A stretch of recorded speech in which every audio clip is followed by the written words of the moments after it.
बिस्मिल्लाह अर्रहमान अर्रहीम। अस्सलाम अलैकुम नाजरीन, आप देख रहे हैं स्कोप ट्रेंड्स होराइजन, वो प्लेटफॉर्म जहां तारीख फातिहीन की तकारीर में नहीं, इंसान के अंदर आहिस्ता आहिस्ता टूटते हुए ज़मीर में देखी जाती है। यहां हम ये नहीं पूछते कि कौन जीता, हम ये पूछते हैं कि जीतने की कीमत क्या थी। आज की किस्त एक ऐसे बादशाह की है जिसने हिंदुस्तान की सबसे बड़ी सल्तनत पर हुकूमत की, लेकिन मरने से पहले एक ऐसी तन्हाई में दाखिल हुआ जिसका कोई दरबार नहीं था। ये कहानी जंग की नहीं, ये कहानी अंदरूनी जंग की है। नाजरीन, जरा तसव्वुर करें दक्कन की सरजमीन, गर्द आलूद फिजा, एक खेमा, ना शाही तख्त, ना मुसीकी, ना वजीर, एक बूढ़ा शख्स जमीन पर बैठा है, हाथ में कलम, सामने कागज। वो अपने बेटों को खत लिख रहा है, मैं गुनाहों के बोझ तले जा रहा हूं, नहीं जानता मेरा अंजाम क्या होगा। ये खत किसी फकीर का नहीं, ये खत किसी सूफी का नहीं, ये खत मुगल सल्तनत के सबसे ताकतवर बादशाह औरंगजेब आलमगीर का है। ये वो लम्हा है जहां ताकत खामोश हो जाती है और इंसान अकेला रह जाता है। नाजरीन, औरंगजेब महल में पैदा हुआ था, लेकिन महल का मतलब मोहब्बत नहीं होता। शाहजहां एक जमालियाती बादशाह था, फिन शायरी इमारतें हसन इसकी दुनिया थी, और इस दुनिया में दारुशको मरकज था। औरंगजेब किनारा था, यही किनारा इसकी शख्सियत बन गया। इसने बचपन में एक बात सीख ली, यहां तख्त काबिल होने से नहीं, काबू करने से मिलता है। यही सबक इसके साथ उम्र भर रहा। नाजरीन, औरंगजेब आम शहजादा नहीं था। वो पढ़ता था, वो सीखता था, वो इबादत करता था, वो कुरान अपने हाथ से लिखता था। सादा खाना, सादा लिबास, लेकिन एक सवाल हमेशा साथ रहा, क्या ये इबादत दिल की थी, कंट्रोल की? क्योंकि जब इबादत नरमी पैदा ना करे तो वो ताकत बन जाती है, और ताकत हमेशा आजमाइश होती है। नाजरीन, दारुशको सिर्फ भाई नहीं था, वो एक सोच था, एक ऐसा इस्लाम जो तसव्वुफ से जड़ा था, जो मुकालमे को मानता था, जो तनव्वु से नहीं डरता था। औरंगजेब इस सोच से खौफजदा था।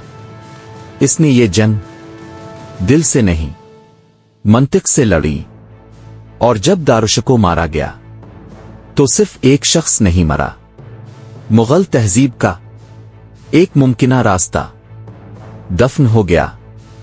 नाजरीन, औरंगजेब तख्त पर बैठ गया, लेकिन तारीख कहती है जो तख्त खून से मिले वो नींद छीन लेता है। वो जानता था मैंने जो किया है वो मेरे साथ भी हो सकता है। यही खौफ इसकी हुक्मरानी का बुनियाद बन गया। एतमाद खत्म, शक गालिब, रहम कमजोर। नाजरीन, ये कहना गलत होगा कि औरंगजेब बेदीन था, लेकिन ये कहना जरूरी है, इसने मजहब को रियासती पॉलिसी बना दिया, और जब मजहब रियासत बन जाए तो इख्तिलाफ बगावत बन जाता है। यहां से रियासत और अवाम के दरमियान एक खामोश दरार पड़ी। नाजरीन, जिज़्या सिर्फ पैसा नहीं था, ये एक पैगाम था। ये रियासत سب کی نہیں۔ یہی وہ لمحہ تھا جب لاکھوں لوگ دل سے، ریاست سے الگ ہو گئے۔ سلطنت اب زمین پر تھی، دلوں میں نہیں۔ ناظرین، مرہٹے اورنگزیب کے لیے فوجی مسئلہ نہیں تھے، وہ نفسیاتی مسئلہ تھے۔ وہ جھکتے نہیں تھے، وہ ختم نہیں ہوتے تھے۔ اورنگزیب 26 سال دکن میں رہا۔ 26 سال یہ فتح نہیں تھی، یہ خود کو ختم کرنے کا عمل تھا۔ ناظرین، دکن اورنگزیب کی قبر بنا۔ وہاں اس نے اپنی زندگی چھوڑ دی تاکہ سلطنت بچی رہے۔ لیکن سوال یہ ہے، کیا کوئی سلطنت ایک انسان کی قربانی سے بچ سکتی ہے؟ تاریخ کہتی ہے نہیں۔ ناظرین، نقشے پر مغل سلطنت سب سے بڑی تھی، لیکن اندر سے وہ کمزور ہو چکی تھی، کیونکہ طاقت جتنی بڑھے، ذمہ داری اتنی ہی مانگتی ہے۔ اورنگزیب طاقت سنبھال سکا، ذمہ داری نہیں۔ ناظرین، اورنگزیب نے اپنے باپ کو قید کیا اور اپنے بیٹوں کو اعتماد نہیں دیا۔